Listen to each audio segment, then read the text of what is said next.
Hello, friends, and welcome. I'm your co-host, Andrew Lazaga, here with Dubside. And you're listening to the Dubcast with Dubside.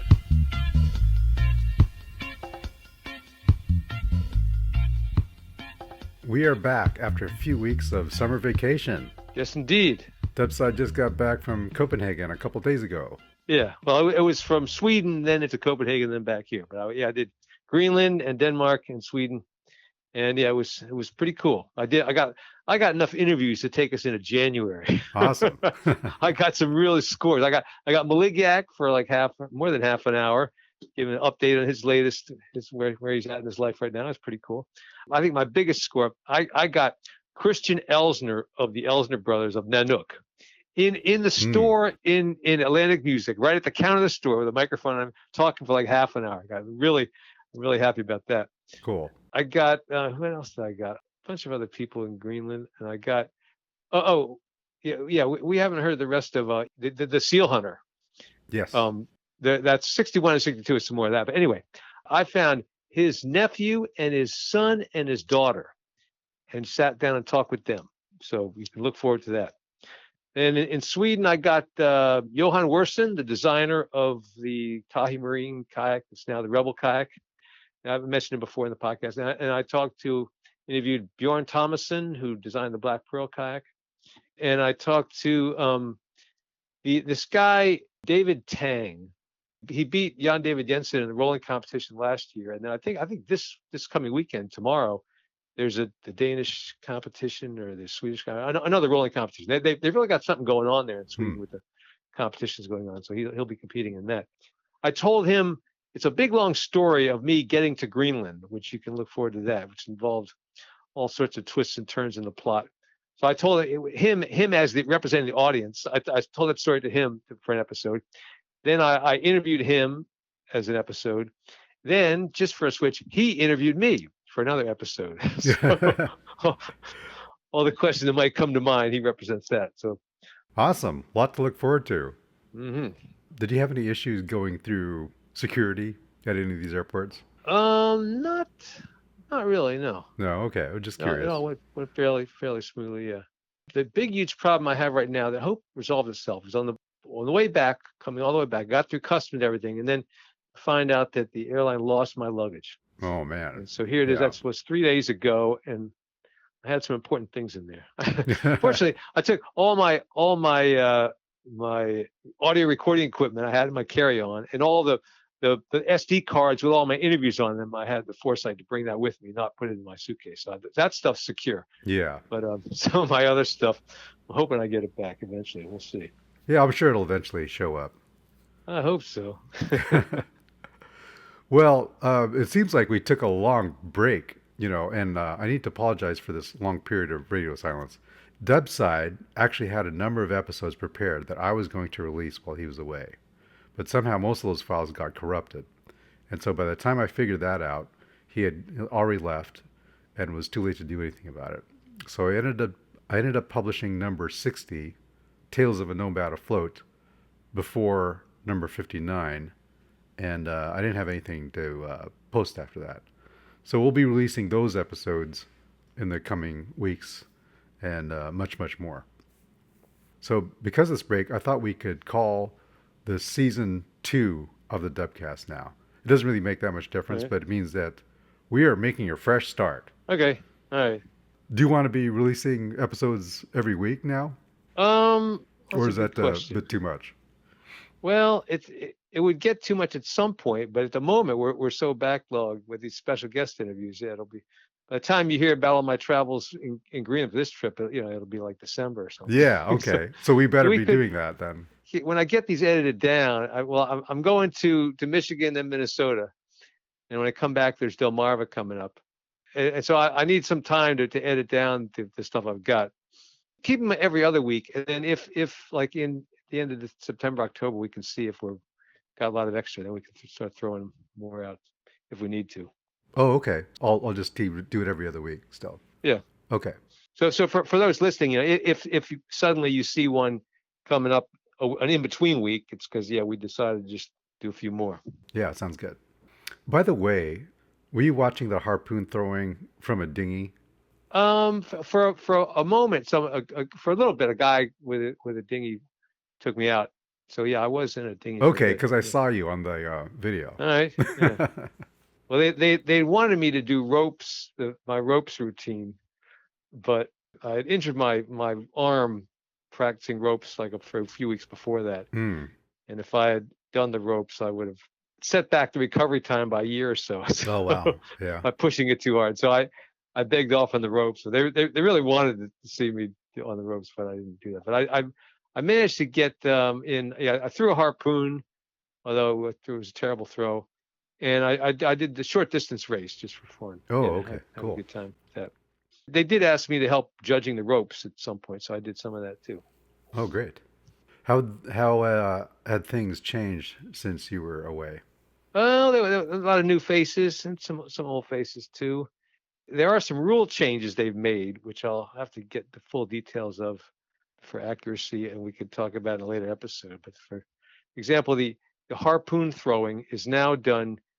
You get one shot for accuracy and one shot for distance, and that's it. Oh, okay.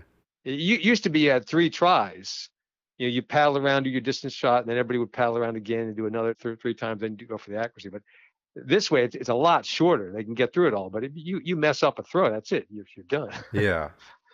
So that was kind of new.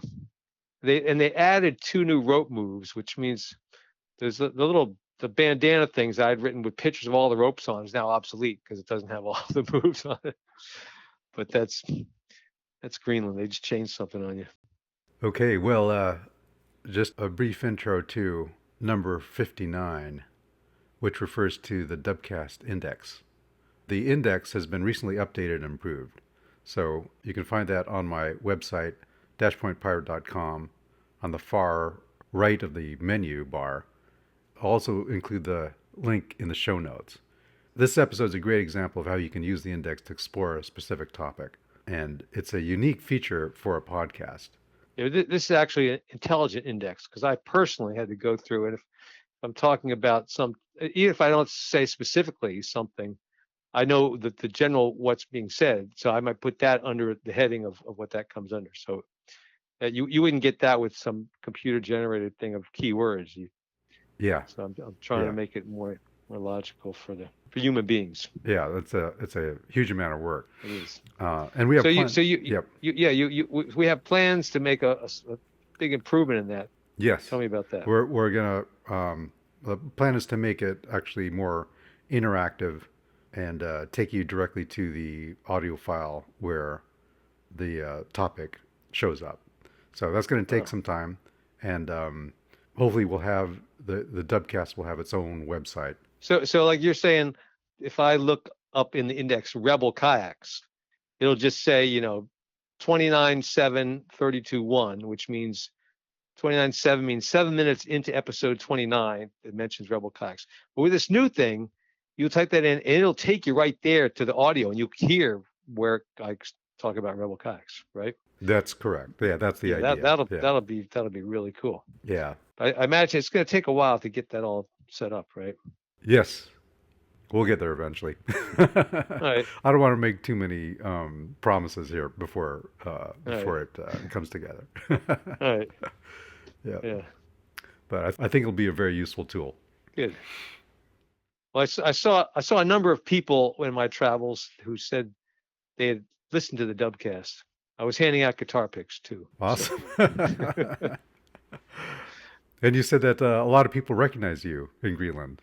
Oh yeah. Yeah. I had multiple times people say I had the town of Kokotok. I hadn't been there since 2014, so it was 10 years before. And there were a number of times people I would go find somebody, and they'd look and say, "I know you." And Wow. I'll tell you one of those. There's a guy, Inuk Silius Hoag, and his mother is Aka Hoag, the patron of all the arts. She's the inspirational artist for all of Greenland art, and his father is Ivar Silius, who's written, I don't know, 30 or 40 books now about Greenland. Some photography books, some other things. He's a cameraman and photographer and very very skilled, and has a lot of respect for him now. So he is a filmmaker. Hmm. And I was Helen Wilson and I went to his house to talk to his mother, the artist, and he came by. This is in 2008, and I went to check on the house, and there wasn't anybody there for several days. Then there was somebody there. So the mother and father were gone off. I think they were a nuke somewhere, but the son happened to be by for some reason with his family. He's got 2 little kids now, and so he's at the front door. He looks at me with one glance, and he says, "You're Dubside." He hadn't seen me in 16 years. That's I amazing. couldn't believe it. That is totally amazing. Yeah, Well, you must have left a strong impression. I guess. I don't know. Yeah, Okay. Well, fantastic. It's great to have you back. good to be back.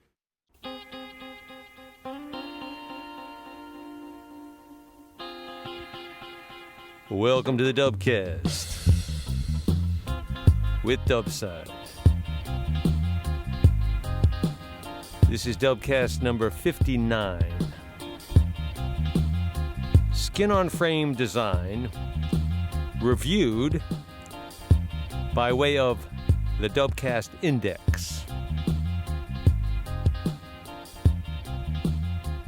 And as usual, I will have some Greenlandic music. It'll be an update on something I did, I think it's more than 2 years ago now.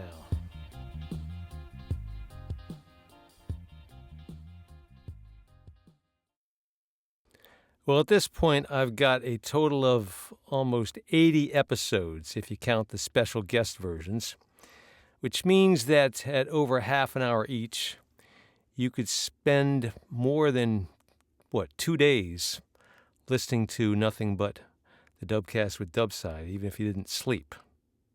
I wouldn't expect anybody to do that, and I realize probably most listeners have not listened to every single episode. Well, suppose you thought of some story you'd heard a long time ago, and about all you could remember was that I mentioned the name Muhammad Ali. Well, I have made an index, which makes it a fairly straightforward matter to find out where that mention is. And so it's a spreadsheet program with entries of every subject in it and all the spots they can be found throughout the 80-some episodes of the Dubcast, and I'm adding to it all the time to update it. And so it can be found on Andrew's Dashpoint Pirate website. I think he'll make a link to it so you can get to it a little bit easier. So looking at the entries in the F section, I see we have Faroe Islands, Russell Faroe, fatalities, Elissa Favaro, FBI agents, FCC, Fear, Feathercraft, a bunch of Feathercraft entries. Feathered paddle blades, Freya Fenwick, Ferndale, Washington, Ferrari, Ferris wheel on boardwalk, Gale Ferris, ferry angle, ferry boat, and you get the idea. So looking up Muhammad Ali, it says 31.21 and 42.8. And that means that 21 minutes into episode 31, I mentioned Muhammad Ali. And I mentioned him again 8 minutes into episode 42.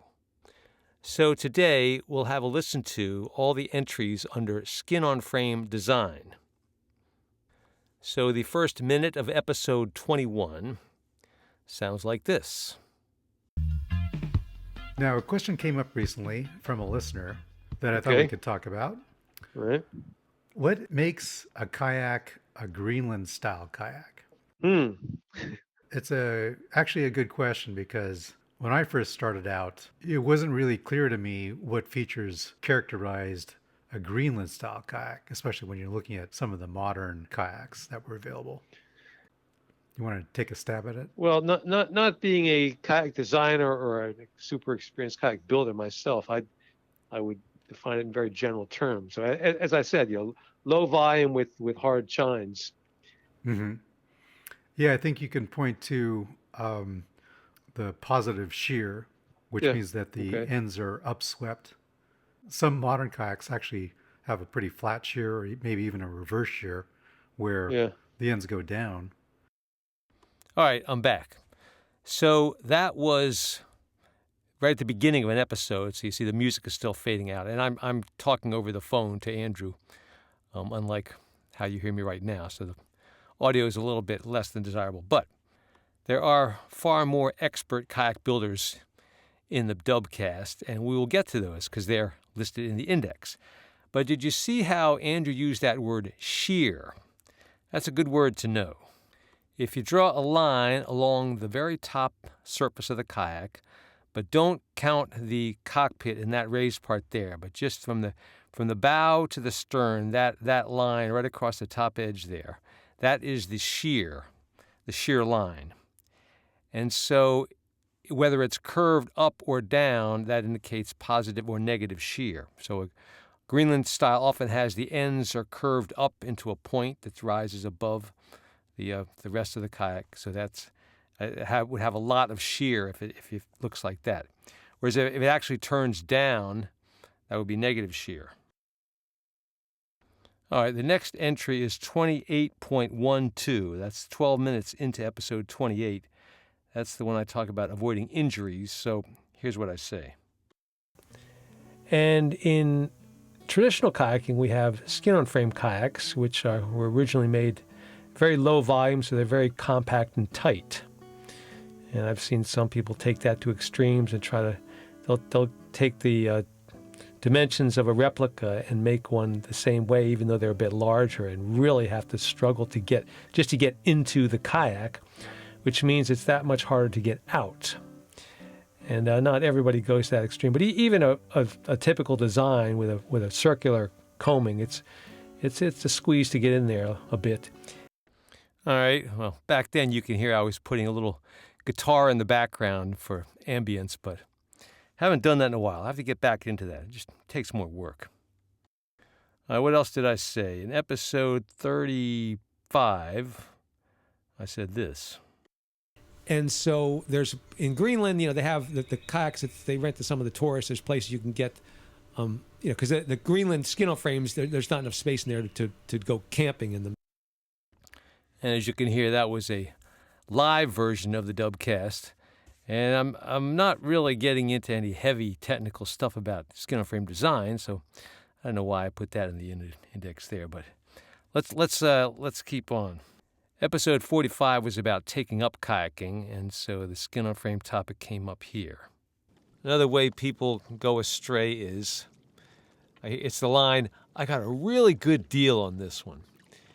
And in looking for a used kayak, you might find a bargain, but if it's not the right size for you, or if it's way more tippy than you're ready to handle, you're not going to be happy in the kayak, and you're going to have to sell it eventually. All right, back to the present, episode 59. Well, if we want to hear some deeper insights into skin-on-frame design, we need to go to some of the special guests I've had. These are shown in the index with an alphabetic letter instead of a number for the episode. So we'll look at Z6. That would be Tony Schmitz as the special guest. And here's what he was saying. Said, "Oh man, that's a skin-on-frame boat." And I said, "Well, yes, sirree, it is." And we chatted, and he said, "Well, I know how to do a bunch of rolls." And I didn't know how to roll anything. And so, we made a deal, basically. I said, "Well, I'll help you build a boat, and you teach me how to roll, and we'll be in business." We did that and developed a relationship. And I don't know, I got a little bit more involved in the local kayak club and did a little proselytizing, I guess, where a few people said, "Oh, it's kind of cool." And, the usage of at least Greenland paddles kind of spread a bit from there in the Minneapolis-St. Paul area. So. All right. As you can hear from there, he's not getting into the finer points of kayak design, but I had it listed anyway. So you have to listen to, for the entry, if it says, 23, that's 23 minutes into it. But you listen for a minute or two after that, because the subject may hit once and then come again a few minutes later. I'm not going to put an entry for every minute it's in there, but you have to give it some time. Well, Tony Schmitz is the current president of Kayak USA, so here's a past president of Kayak USA, Christopher Crowhurst, talking about skin-on-frame design. Do you base your skin-on-frame kayaks on drawings of museum kayaks? Some. So the designs that my father and I put together on CNC kayaks were developed from a museum drawing by Harvey Golden in his Kayaks of Greenland book. And we sort of acknowledge precisely which one it is and the facets that we changed. The things we changed were to make it with modern materials that are available to us today, like plywood and epoxy, and also to put things like bulkheads in it to create flotation, whereas a traditional skin-on frame, until you put materials inside it or buoyancy bags, you have very little flotation. So we wanted to benefit both from the ease of construction as well as the materials that exist today and the tools that exist today to make it very simple for people to do it. But we just basically copied the Disco Bay design, which is really the foundation design that was used for the majority of the British sea kayaks, starting with the Anna Sakuta, moving into things like the Nordkapp, the Romani, and all that sort of that sequence of kayaks that have been constructed over the past decades. They all came from that same kayak design, which is a beautiful, beautiful design. And, of course, we heard in episode 51 the kayak that provided the inspiration for the Anna Sakuta, and that was the Emanuel Corneliussen's skin-on-frame built for Ken Taylor. And looking through my index, I see that I neglected to make an entry for Emanuel Corneliussen under skin-on-frame design, but I do have under kayak design. And somehow under kayak designers, I do not have an entry for episode number 51, so I'm going to change that right now, make a little adjustment in there to update newer versions of the Dubcast Index. And next we have Warren Williamson, special guest, being interviewed by Andrew. I flew back to the symposium in Grand Marais, Michigan. It's on the south shore of Lake Michigan in the UP, and to meet Mark Rogers. And he did wood kayaks, and plus he did skin on frame. So I was at that symposium, and I went ahead and had him custom build me a skin on frame, a Greenland skin on frame. And then that was delivered to me, maybe, sometime, maybe it was a year later, I can't remember. And then I also ordered one of his really expensive and prestigious wooden kayaks. The stitch and glue. glue. I had to, pardon? It's a stitch and glue. Yeah, No? stitch and glue. Yeah. And I had to wait 5 years for that. Wow. Yeah. So the next kayak after the Anna Sakuta was that skin on frame. It was really narrow. And I paddled that all over the place. I wore it out and reskinned it at Corey's. And then the next kayak I got was his wood kayak. All right, here's George Grunseth of Kayak Academy, whose knowledge and expertise goes back many more years than most of us. It was difficult to teach rolling with boats with a tall peak deck and really wide and things like that. And back at the time, most of them didn't really have a knee brace, or like in a skin-on frame Greenland kayak, the Masick, they didn't have anything to really brace with. In fact, if you pulled hard, you might just slip your knees out of the cockpit and all. So I was often having to modify my students' kayaks with some foam and things to make them better, and building up foam hip pads for them and all. And actually, I went back about teaching beginners to do a standard green roll and things. And what I consider one of the few really improvements of modern kayaks is the hip braces.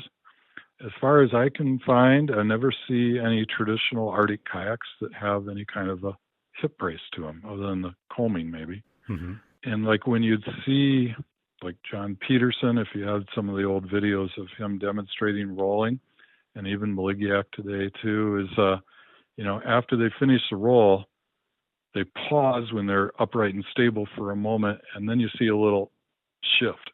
and they're centering themselves again, because while they were doing the roll, their body slid, which may even be an advantage to some rolls, but their body slid off center a little bit.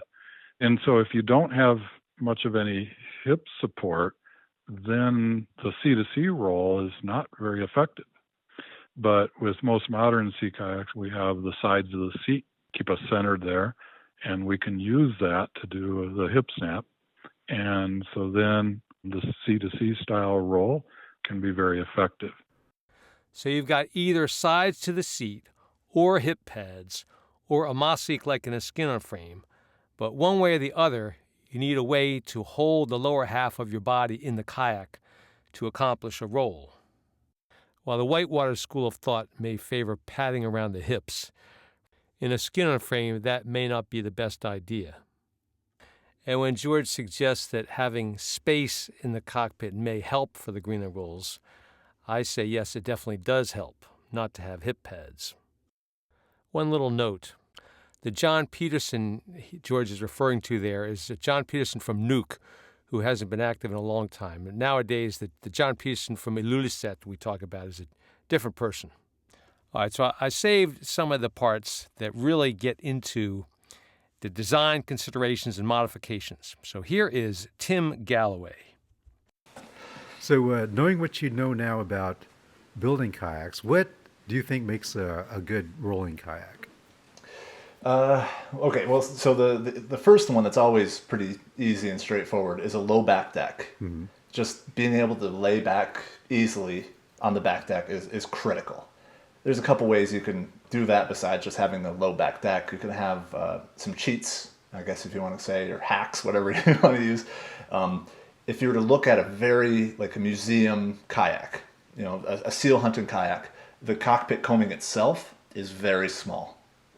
It's very short front to back. Okay. And it's about the same distance as the Iserfik, the backboard, where your back band, and to the Mosik. It's only that big. And what I found, kind of stealing ideas from like Turner Wilson and my friend Chuck and some other builders I know in the Great Lakes, is what you can do is you can pull that Iserfik, that backboard back, like a fist or so, 3, 4, 5 inches. And then you stretch the coaming out as well. Just to be clear here, he's not talking about physically pulling or stretching things. He means in the design phase, you make alterations and then you build the kayak to the new dimensions.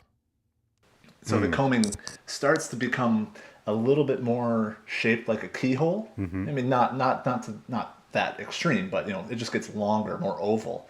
So that way you have, if you're looking from the back, you have coaming, and then Iserfik, and then a bit of space, and then where your back sits. Okay. And so what that allows is that you can lean back and lay over instead of having to really arch your back to get up and over the Iserfik and the coaming. So that's a nice little cheat that allows you to get back. But the one that I tend to do in my kayaks when I build them, and it's partly for comfort and making the kayak more of an all-rounder, is I like to have a little bit more space in the foredeck than a lot of skin-on frames do. Most skin-on frames, especially museum kayaks that are, they have a very, very flat deck. It barely rises an inch or two above kind of the height of the gunnels. It's very, very low. And if you're a Greenlander and you can bend your knees backwards, or the kayak is perfectly built for you, that's fine. You can get in. I'm just going to cut in here for a second. In the notes at the end of the podcast, I've got a photo I took in Greenland of a Danish guy sitting next to his Greenlandic wife, and you can see the difference in how they can bend their knees. Fine, you can get in. But if you have a bigger build, or you don't have the flexibility to really straighten your legs out and hold them flat like that design really requires, what I like to do is, just lift the Mosik, lift the foredeck up a little bit, and it makes it a little bit more like a production sea kayak. So your knees are lifted up. It makes it much more comfortable to sit in the kayak, makes it easier to get in and out. You can still outfit it so you have really good points of contact with your knees and your hips. But having those knees up a little bit, it just takes all the stress out of your hamstrings and off your lower back. and it lets you get a lot lower quicker. So it might not be a perfect replica, but it's a kayak that functions for what you want it to do. That's usually where I land in that kind of debate of a replica kayak versus a modern adjusted kayak. Mm-hmm. Like I said, I'm a tall guy, and I'm head and shoulders taller than a lot of the Greenlanders that I met. The skin-on frames that were made for seal hunters were made for much shorter people than me, so I would never fit into one of their kayaks anyway. And so I did like they would do, is you adjust it to fit you. Yeah. Adjust to fit your body and also the type of water that you want to paddle. The wonder of the skin-on frame is that you can very easily and very quickly make modifications to suit your body, the style of paddling you want to do, the water you want to paddle on. Okay, and there's another reference to that same episode 5 minutes later, which is this here. Right. My friend Chuck built a kayak probably 5 or 6 years ago now that was based on one of my best friend's kayaks. And so it ended up being kind of this beamy, comfortable skin-on frame, and had the big cockpit like I was describing. Mm-hmm. And it's super comfortable, and my wife fits in it well, and we ended up buying it at an auction that we had at kayak training camp. And it's one of the best rolling kayaks I've ever paddled. It's so comfortable. It's a bit big and loose, but we ended up taking that one to events as a coaching kayak because we can fit anybody into it, and it rolls really well. So even if people think, oh, I could never fit into one of those little skin-on frames, they go, yeah, well, we have one that you will. And so we've been able to get a lot of people into their first skin-on frame because there's one that's built to fit anybody. Plus, it's a good roller. Yeah, Chuck did a really good job on building that one.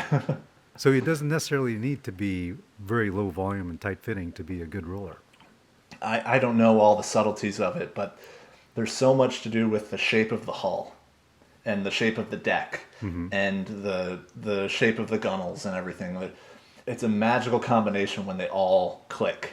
So like the kayak that I built, that I took to Greenland, I kind of screwed it up because I made it a little bit deeper to give it some volume, because I don't know if my rolling kayak would pass the official rules for freeboard. Okay. Because in Greenland they have to have, I think, like 3/4 of an inch or an inch or something like that, or 3 centimeters might be, of freeboard behind the cockpit, mm-hmm. In order to be allowed in the rolling competition. I don't know if mine would pass that. So I tried to make it a little bit bigger, but in the process of doing that, I screwed up the hull shape. So it lost that stability that I had in my rolling kayak. Okay. So all of those dimensions, if you make it a little bit wider, then the depth has to work accordingly. The width of the chines has to flow with it accordingly. And I wish I could say follow this equation, but I don't have enough kayaks under my belt yet to really pick out what those key characteristics are. But I can tell you when I feel it. Yeah. You know, that's always the curse of this, is I know what I want to feel. I just don't know. I don't always know exactly how to make it happen. All right, note there that freeboard is the measure from the deck or the top edge of the gunnel to the water. And that varies depending on who's in the kayak or how much stuff is in the kayak. So you can't talk about freeboard if you're looking at a kayak in a museum or a drawing of a kayak. It's got to be afloat for freeboard to mean anything. Well, Tim admittedly has not built a tremendous number of kayaks, but we have interviewed people who have. Here's Andrew talking to Keely Yuyan. In our courses, there's always students who wanted to customize it for this or that. In the beginning, I was always like, let's do it. You know, later on, as my design skills got better and better, and I knew more and more about what would happen if students didn't know, I discouraged it sometimes. But I also like to let people have their experiments so that we would all learn from it, you know, and that was a big part of the process too. So, you know, like at this point now, having built with students probably, I don't know, probably close to 1,000 kayak. Wow. There's just been a lot of iteration. You learn a lot, you know, and I've paddled, probably paddled 75 different models for kayaks, you know, and so in all kinds of varying conditions, and done a lot of expeditionary style stuff. So I've learned a lot about the way that kayaks handle situations, and all of that kind of informs my decisions about how to build boats. And then I think the biggest probable realization of all early on is that there's no single boat that does everything well. If it's going to do anything well, you've got to choose. You get like two options. It could do 2 out of the 5 major things that are required to do really well, and do the other things serviceably. So obviously you have to design your boat with that specific thing in mind. Which is why we have a bunch of different models. We have like a fast and long sea kayak that a lot of advanced paddlers like, but then we also have like a fast and long, but also extremely low volume, small kayak that is for people who don't weigh very much, who aren't very tall. For example, a lot of female paddlers who also are advanced paddlers, and that's just not like a kind of thing that people like that do very well in it. They don't have that specific type of boat made for them, designed around them. So yeah, that's kind of my design philosophy is we make things for exactly what it is that we want to use them for. Well, that takes us into somebody who's got a lot to say about kayak design. That is Brian Schultz, who's been in a couple episodes of the Dubcast. And recently what I've been working on, and this is actually my working plan, is a little skin boat that is kind of like a sea kayak in the front and a surf kayak in the back, something that might actually go through a chop okay, but would be really fun when you get it onto a wave, and you could, really crank really hard top and bottom turns and get a lot more surf kayak performance out of it. And I'm sad to say that I'm kind of giving up on this. I've built about 10 of these in the last 6 months, and I got it to where it really did rip pretty hard, but I would still rather be in a fiberglass international class boat, probably something I would design. And I think that's the most important thing about, building your own boats, is not falling in love with your own ideas and always being willing to say, maybe I'm barking up the wrong tree here. Now we can hear Brian over 10 years later, and I think he's gained some insight in that time.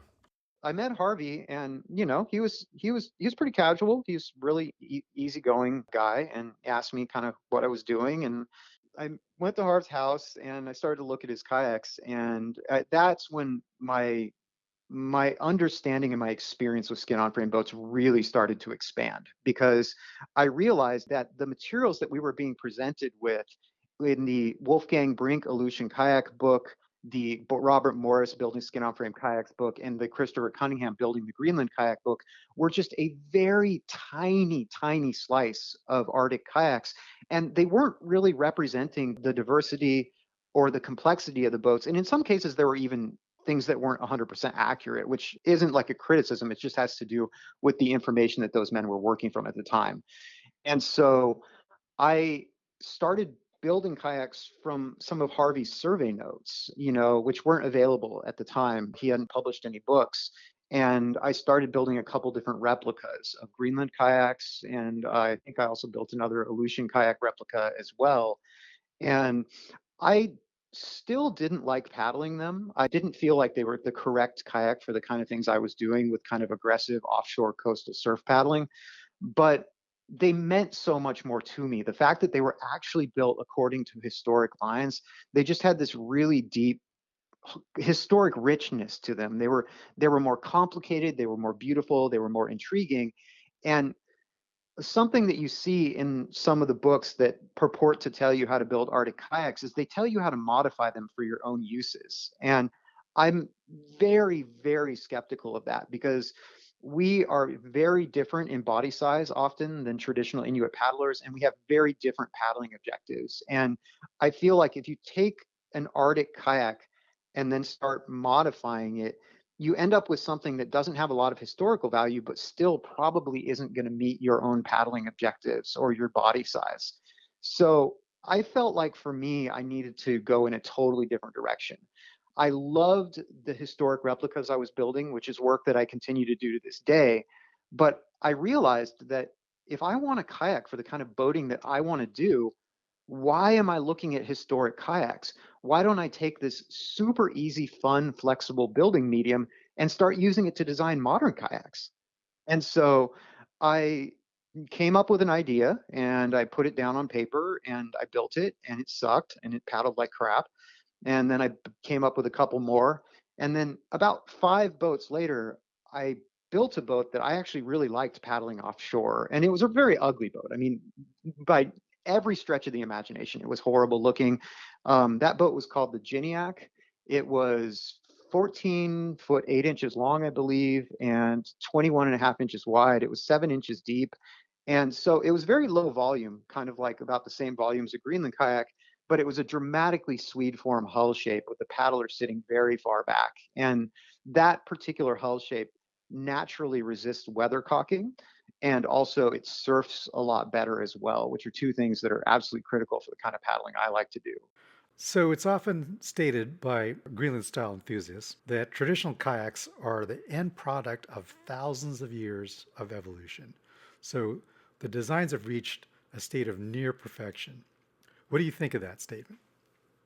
So that's actually kind of a hard question to answer because I feel like as a modern paddler, I am so far removed from the traditional Inuit hunting context that I don't even have a frame of reference to make a value judgment there.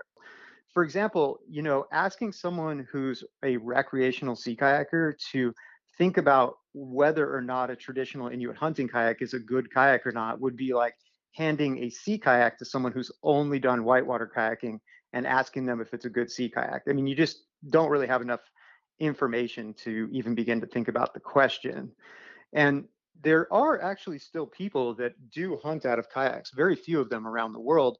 But even those people would have pretty limited perspective because how you hunt out of your kayak is influenced by how your kayak is built. And just to kind of think about that a little bit further, if you were to imagine putting a East Greenland kayak hunter in a Baffin Bay kayak and asking them if it was a good hunting kayak, they would probably tell you it was a terrible hunting kayak.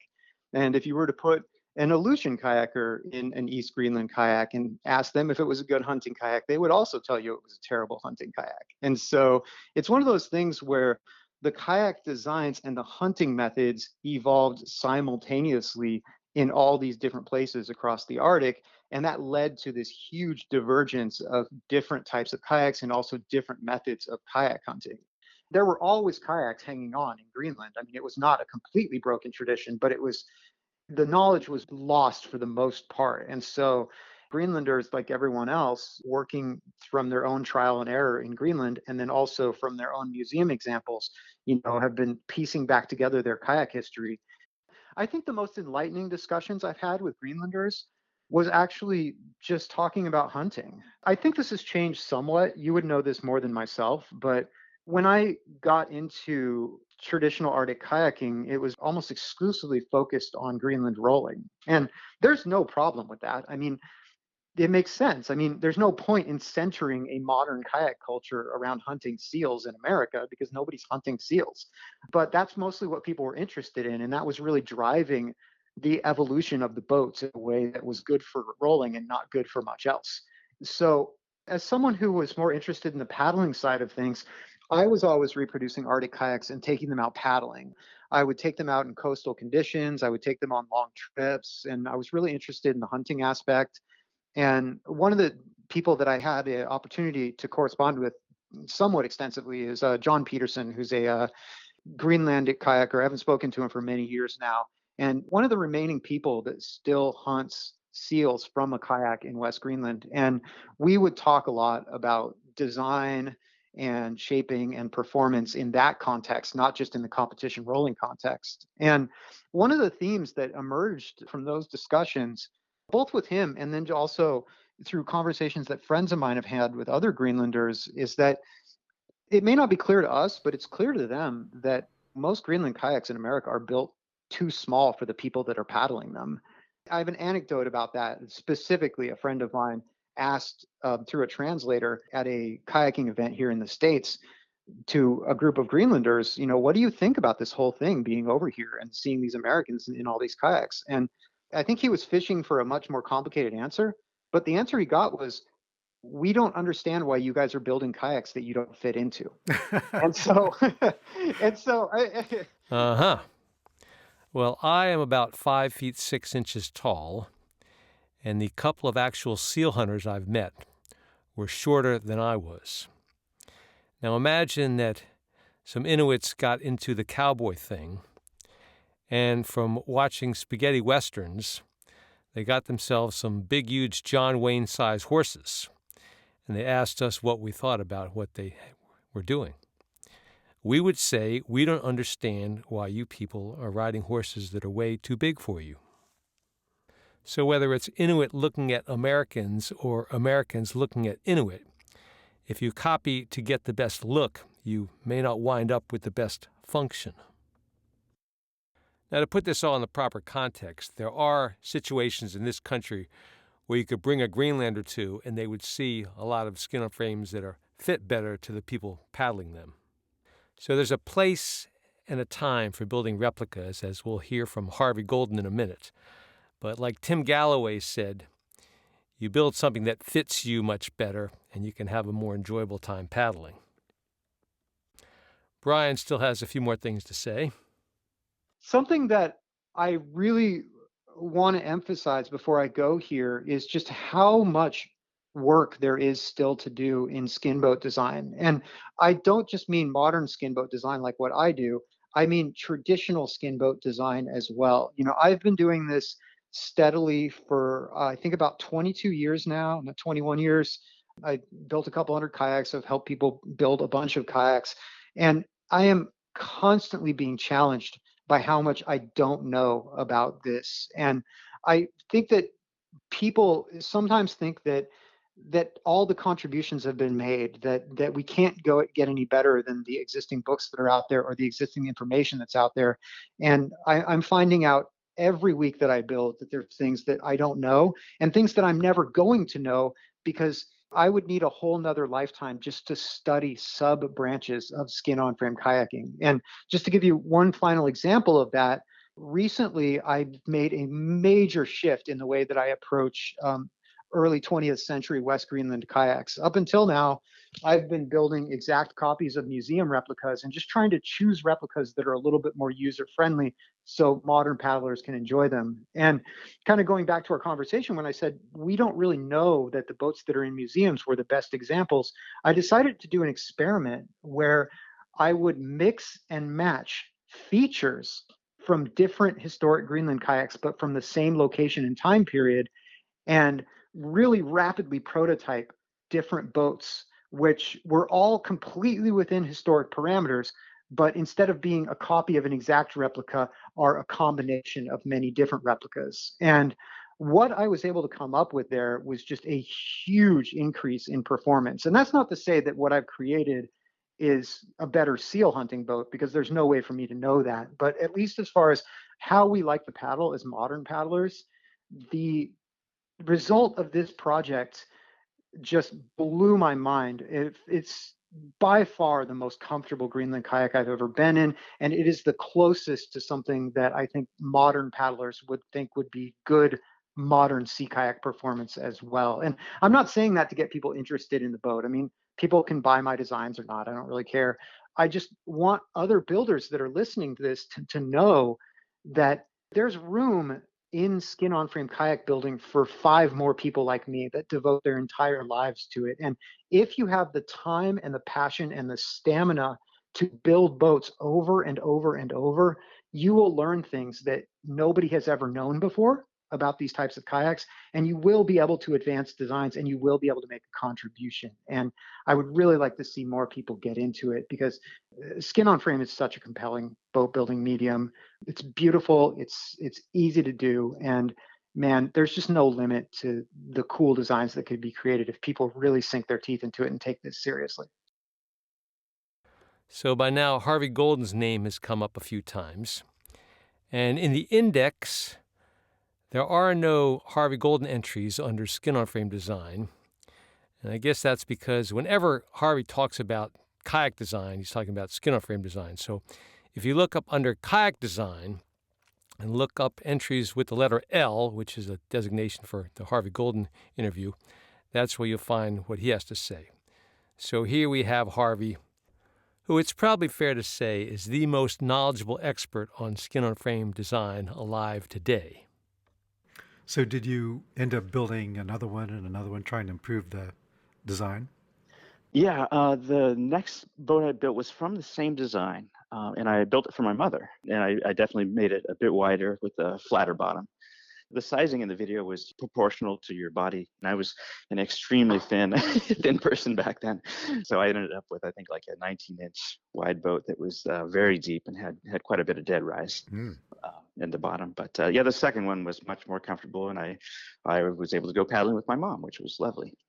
Over time, have you been able to better predict what a kayak would behave like from the drawing?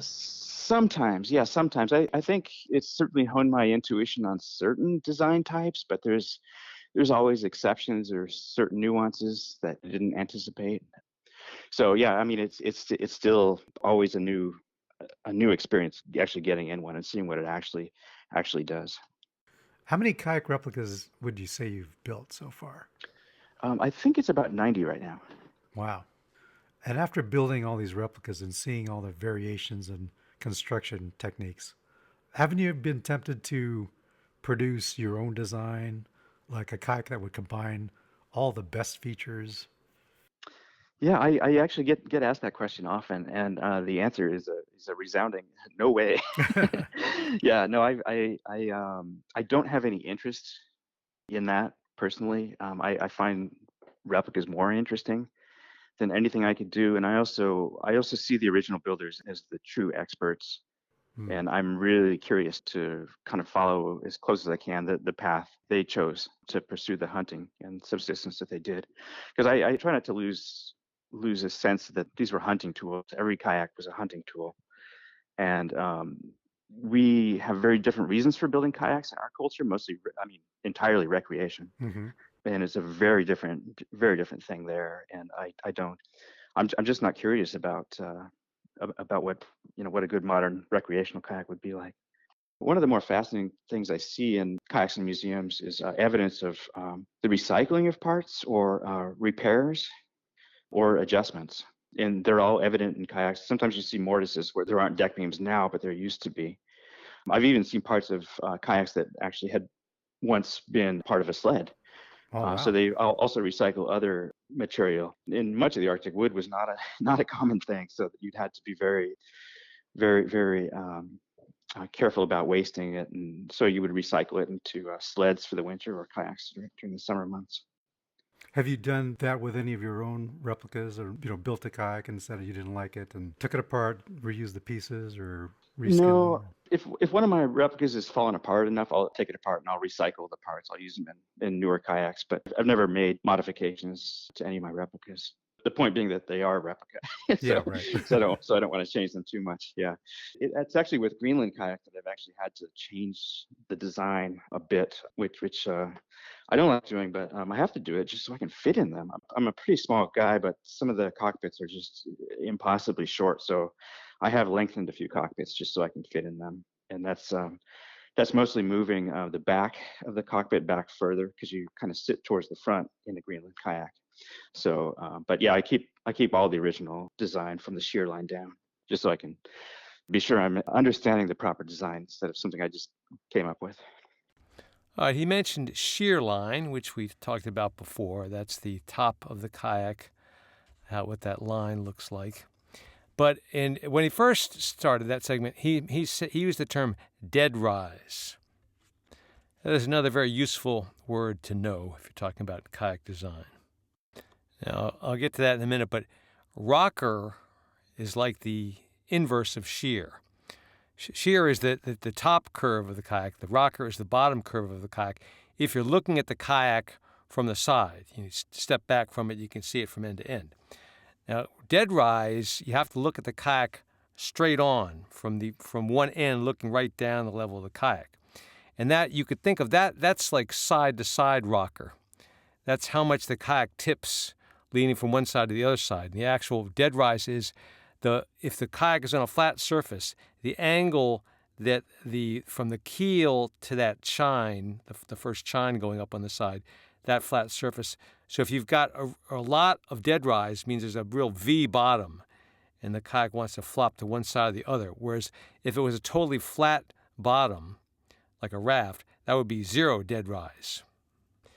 And you heard how Harvey finds some of these replicas very tight to get into or impossible to get into. And I'll point out again the picture I took that shows you how Inuit people, that there's a genetic thing going on there. They can hyperextend their knees. Now, I'm sure that there are plenty of Greenlanders who have more Danish blood than Inuit blood, so they may not be able to do that as well. But as you'll be able to see from my photo, it is evident in some people. All right, I'm past my usual half-hour time allotment, so I'll make this quick. All the way back in Dubcast number 6, I did a rocking version of the Kayak song. So here's an update on it.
Well, that's going to just about wrap it up for this episode of the Dubcast.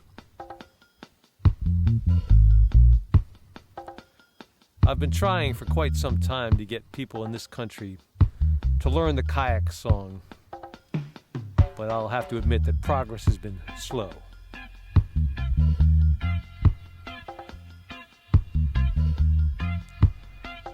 I'm intending to continue to update the index, although it is a lot of work. I'm at over 3,500 entries. Such things as stand-up paddleboard yoga, South Africa. I got entries under PTSD, Mount Everest, penguins, deerskin pants, digital editing, crocodiles, Kevin Costner. And there's all kinds of stuff I've talked about.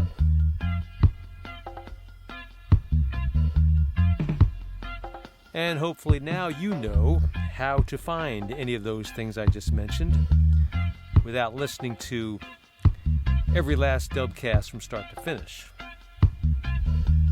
Hopefully all the effort I put into doing that will make it useful at some point.